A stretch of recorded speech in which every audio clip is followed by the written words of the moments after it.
Hello, hello everyone. তোমরা সবাই কেমন আছো? আশা করি সবাই খুব ভালো আছো। আমিও বেশ ভালোই আছি তোমাদের ভালোবাসায়। তো আমার একটা ছোট্ট নতুন ব্লগে সবাইকে অনেক অনেক ওয়েলকাম। তো আজকের ব্লগটা একদমই অন্যরকম হতে চলেছে। আজকে আমার কোনো সংসারের কাজ বাজ না। আর ব্যাকগ্রাউন্ড দেখে তোমরা বুঝতেই পারছো আমি কিন্তু আমার বাবার বাড়িতে এসেছি। বেশ কয়েকদিন হলো আমার বাবার বাড়ি এসেছি। তো আজকে আমি তোমাদের সাথে শেয়ার করব আমার একটা প্রিয় খাবার। আর সেটা হলো ধনিয়া পাতা বাটা। হ্যাঁ বন্ধুরা, আমার কিন্তু খুব প্রিয় এই ধনিয়া পাতা বাটা। সেটা হোক দেশি বা বিদেশি, যে কোনো ধনিয়া পাতা হলেই আমার বাটা খেতে যে এত ভালো লাগে কি বলবো তোমাদের আর। আর এই ধনিয়া পাতাগুলোকে তো বলে বিলেতি ধনিয়া পাতা। তো এগুলো খেতে কিন্তু ভীষণ ভালো লাগে। তো আমার বাবার বাড়িতে তো এই গাছগুলো প্রচুর, তোমরা এর আগের একটা ভিডিওতে দেখেছই। তো এই ধনিয়া পাতাগুলো আমাদের বাড়িতে আমরা ছোটোবেলা থেকে দেখে আসছি।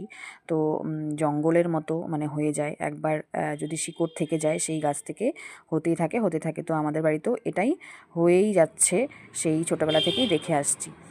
তো এগুলোকে আমি এখন এই যে তুলে নিচ্ছি একটা একটা করে, সব গাছ থেকেই একটা দুটো করে তুলে নিচ্ছি কচি কচি দেখে, ভালো ভালো দেখে।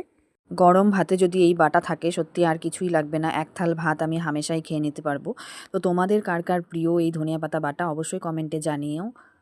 তো এই তো আমার তোলা কমপ্লিট। এবার ভালো করে জল দিয়ে কয়েকবার করে ধুতে হবে, কারণ এই পাতাগুলোর নিচে কিন্তু অনেক বালু লেগে থাকে।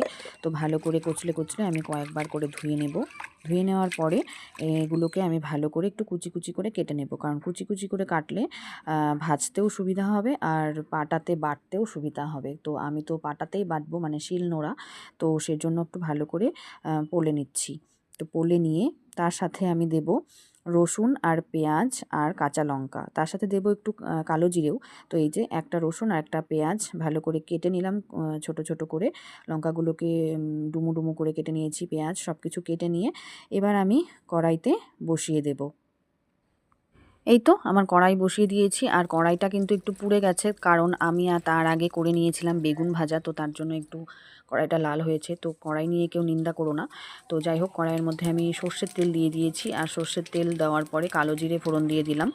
কালো জিরে দিয়ে এবার রসুনগুলোকে দিয়ে দিলাম। রসুনগুলো একটু লাল লাল হয়ে আসলে তারপর আমি একে একে পেঁয়াজ দিয়ে দেবো, লঙ্কা দিয়ে দেবো, তার সাথে ধনে পাতাগুলোও দিয়ে দেবো। সব দিয়ে ভালোভাবে নাড়িয়ে চাড়িয়ে নেব, ভালোভাবে একটু ভাজা ভাজা করে নেব, হলুদ লবণ দিয়ে সব কিছু দিয়ে করে নেব। এটা কিন্তু একদম সিম্পল রান্না, তোমরা সবাই জানো। তবুও তোমাদের সাথে একটু শেয়ার করলাম, মনে হলো যে অনেক দিন থেকে কিচ্ছু শেয়ার করা হচ্ছে না, তার জন্য একটু শেয়ার করছি। তো দেখো এই যে আমার ভাজাটা কমপ্লিট হয়ে গেছে, একটু লাল লাল করে ভেজে নিয়েছি। তারপরে আমি শাকটা দিয়ে দিলাম, মানে ধনে পাতাটা। তো এবার ধনেপাতা দেওয়ার পরে একটু লবণের ছিটে দিয়ে দিলাম, তারপর একটু নাড়িয়ে চাড়িয়ে নেব, তারপর একটু হলুদ দেব। তো এভাবেই ভালো করে